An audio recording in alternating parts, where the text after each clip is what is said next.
क्या होगा अगर 7 दिन के लिए फोन हम यूज ही ना करें?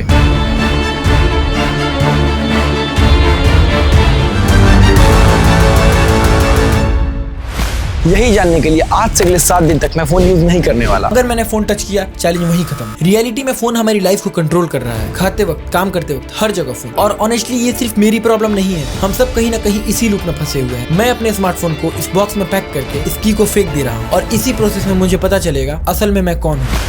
Good morning. आज ये चैलेंज का पहला दिन है। सुबह उठते ही मेरा हाथ फोन की तरफ जा रहा है, पर उसे ना पाके अजीब सा फील हो रहा है। इससे ये लग रहा है आने वाले दिन काफी टफ होने वाले हैं। कल रात फोन ना यूज करने से आज मेरी नींद सुबह 6 बजे खुल गई है, वरना मैं हर दिन 10 बजे सो के उठता था और घर पे मम्मी से डांट सुनता था। बेड से उठ के मैं फटाफट फ्रेश होकर नहाने लगा और मैं 8 बजे तक रेडी हो गया। मेरे पेरेंट्स 1 वीक के लिए बाहर गए हुए हैं। इस बीच मेरे पास अच्छा मौका है घर को साफ करके, सब कुछ ठीक करके मेरी खोई हुई इज्जत को वापस से पाने का। आज संडे है तो शुरुआत बर्तन की सफाई से करते हैं। ये काम मुझे बिल्कुल पसंद नहीं, पर एक यही तरीका है अपने दिन को प्रोडक्टिव बनाने का। मैं बर्तन धोने के बाद घर की सफाई करने लग जाता हूँ। सभी सामानों को उनके जगह पे रख के मेरा घर का काम खत्म हो जाता है। फिर मैं सब्जियां काट के खाना बनाने लग जाता हूँ और खाना खाते हुए शाम हो जाती है। जब तक मैं बिजी था तब तक सब कुछ ठीक था। अब मेरे पास कोई काम नहीं है। अचानक मेरे मन में घूमने लगा, फोन में कितने नोटिफिकेशंस आए होंगे, इंस्टा पे कितने डीएम्स आए होंगे, मेरी लास्ट वीडियो पे कितने लाइक्स गए। ये सब ख्याल मेरे दिमाग में घूमने लगे, जैसे कि खाली दिमाग शैतान का घर होता है। जितना सोच रहा था कि फोन यूज नहीं करना है, उतना ही फोन की उर्ग बढ़ने लगी है, पर उसे ना पाके अजीब सा फील हो रहा है। इससे ये लग रहा है आने वाले दिन काफी टफ होने वाले हैं। ये एक ऐसी फीलिंग है जिसमें मैं अंदर से खुद को खाली महसूस करने लगा हूँ। मैं बेड पे सो गया पर नींद का कोई अता पता नहीं। मैंने बहुत कोशिश की सोने की, पर पूरी रात करवटें बदलता रह गया।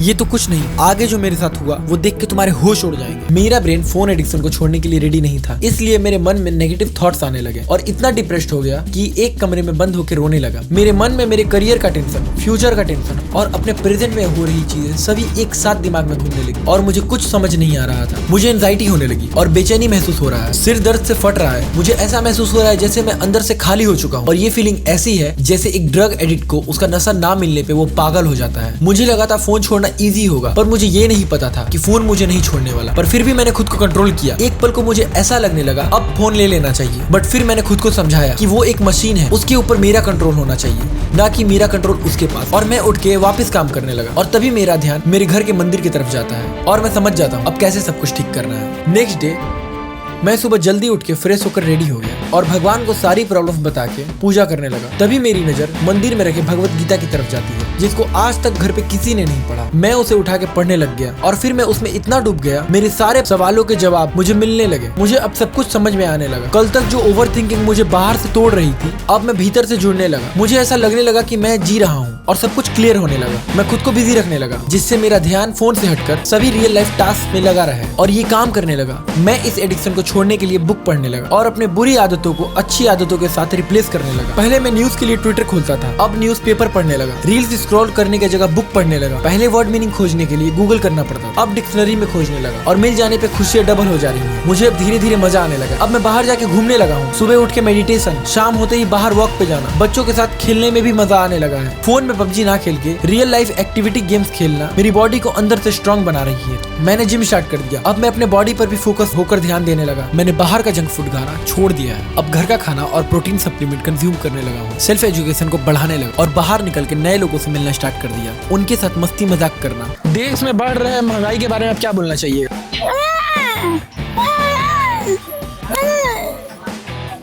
इस महंगाई से छुटकारा कैसे पाया जा सकता है?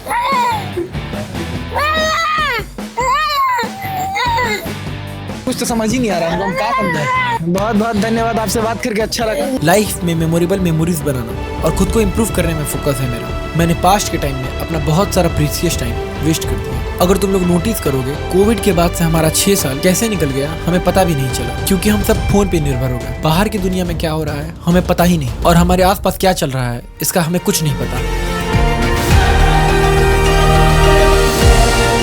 क्योंकि फोन ने हमारी छोटी छोटी खुशियों को मार दिया है। जिस मोमेंट्स को मैं खुद के लिए जी सकता था उसको भी मैं फोन में ढूंढने लगा था। मेरे अपनों को मैंने दूर कर दिया था और परायों से इंटरनेट के जरिए दोस्ती करने लगा था। हमें सिर्फ एक लाइफ मिली है जीने के लिए और इस लाइफ को भी हम फोन में डुबा देंगे तो अपने पोते पोतियों को कैसे सुनाएंगे अपने जवानी के किस्से। इसलिए तुम भी अपने लाइफ में फोन का यूज कम कर दो और अपने जवानी में इतने कांड करो कि बुढ़ापा किस्से सुनाते सुनाते खत्म हो जाए। ये 7 दिन मेरे लाइफ के खूबसूरत मोमेंट में से एक थे। फाइनली आज वो दिन है जब मैं इस बॉक्स को ओपन करूंगा।